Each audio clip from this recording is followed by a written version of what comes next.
Hello you fantastic folks in RostyMaths land, and welcome back to another video. Welcome to my Year 7 series on number. We're doing really well in this series, so we've gotten through quite a lot of topics. If you have not seen this in the correct order, please click on the pop-out banner up there. There you'll find my playlist of all this. And if you are sort of just catching up, or you're a Year 7 student, just want to keep on top of everything, it'll probably be best to watch this in order.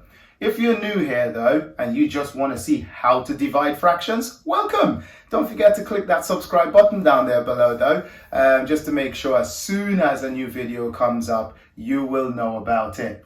And did you know you can follow the RostyMaths channel on Instagram and Facebook? Yeah, check right here, it's right there, right? Go follow me on Instagram, got some great stuff on there. Anyway, without further ado, let's go into dividing fractions. Before we continue, please don't forget to subscribe to this channel and hit that notification bell so you will know as soon as a new video has landed. Okie dokie. So before I go on to dividing fractions though, I must encourage you to watch my previous video on multiplying fractions. Really important you watch that video because some of the techniques that I use in there I will be using here, and I don't want you to get lost, so it'd be a good idea to check that one out. Anyway, let's go. So normally we don't divide fractions, and teachers come up with all sorts of ways to tell you to use keep, flip and change or KFC and all that sort of stuff. I try not to use mathematical tricks. I tend to stick to the actual core content of mathematics. So I will not be using that kind of language, but I will be using that method. So here we go. So now I've got 3/4 divided by 9/16. So that means that it can be, or it is the same as 3/4. Reciprocate that 9/16, so that becomes 16 divided by 9. And then because I have reciprocated it, I am now multiplying by those two fractions. So you've got to understand that multiplying is the inverse operation of dividing. So because I reciprocate my fraction, I have automatically also done the inverse of dividing, which is multiplying. I know, lots of language to get your head around, but that's the language that's going to be used on any test that you see, so you must know what it means. Anyway, here we go. So now, in my previous video, I looked at cancelling things down along the diagonal. Why? It gives me my fraction in its simplest form. So I'm going to go do that. So I will look across the diagonal here first. Any common factors between 3 and 9? Yes, there is. It is 3. So 3 divided by 3 is 1. 9 divided by 3 is 3. Notice that whenever I've chosen my common factor, I divide those numbers by that factor. Same thing, looking across the other diagonal, 4 and 16 do have a common factor, which is 4. It's 2 as well, but I want the highest one.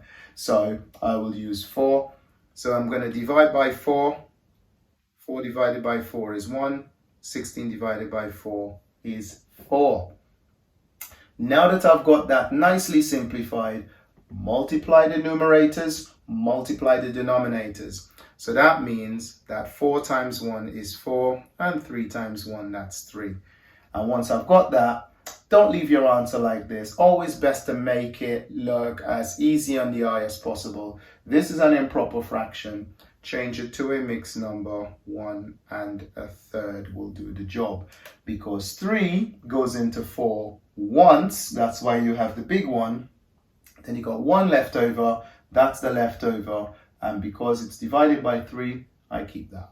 Okay, hope you got that. All right, so now we've got our mixed numbers to do. So let's go ahead and sort that out. Now, obviously, you know I'm going to say it. Make sure you change those mixed numbers into improper fractions first. So let's jump ahead and go and do that. So now that basically means that I'm going to have 6 times 4 is 24 and 5 is 29. So that's 29 over 6 divided by Now we do the other improper fraction here. 2 times 3 is 6, plus that one makes 7. So that's 7 over 3. Okay, that's because we've got the 3 down there. Again, we're not going to divide these fractions. We're going to reciprocate here so that we can change that to multiply. So that means that I've got 29 over 6 multiplied by 3 over 7. And again, check for anything that can be simplified here. So across here I can see that a common factor between 6 and 3 is 3. So I'm going to divide by 3. 3 times 3 divided by 3 is 1. 6 divided by 3, that's 2. There's nothing else that can be simplified. So multiply the numerators. 29 times 1 is 29. And then 2 times 7, that's going to be 14.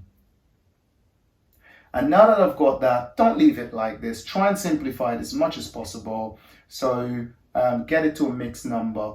So 14 goes into 29 2 times because double 14 is 28. So that's a massive 2. And 1 left over to make 29. So 1 over 14. And just like that, we have come to the end of this video. So I do hope that you've learned something new. If you did, give this video a like. Don't forget to subscribe below and hit that notification bell. So as soon as a new video has landed, you will know about it. But for now, until I see you on the next one,